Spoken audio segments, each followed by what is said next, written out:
Hello everyone and welcome back to a phonics lesson with Fatma. Now before we begin with our new sound, let's quickly look back at the two previous sounds learnt.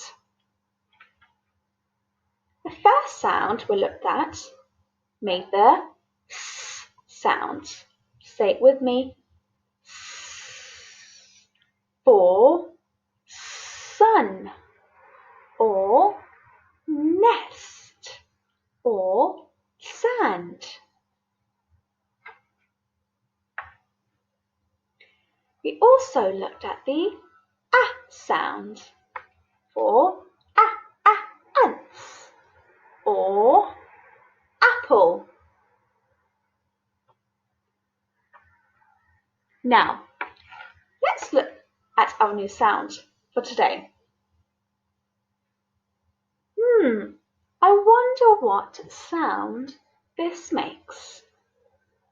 Let's have a look at our Fingers Phonics Big Book.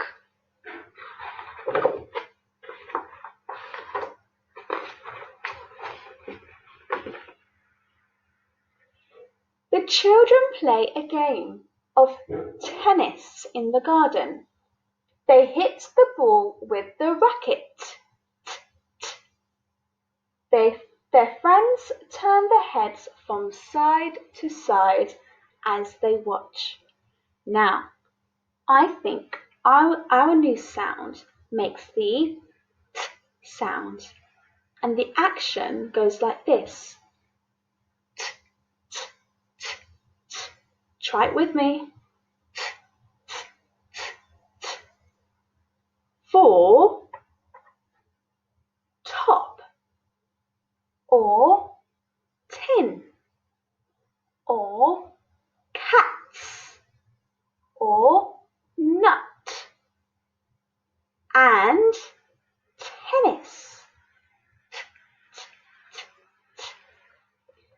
So, with the new sound, have a look around your house or your garden and see if you can find other objects that have the t sound. Have fun!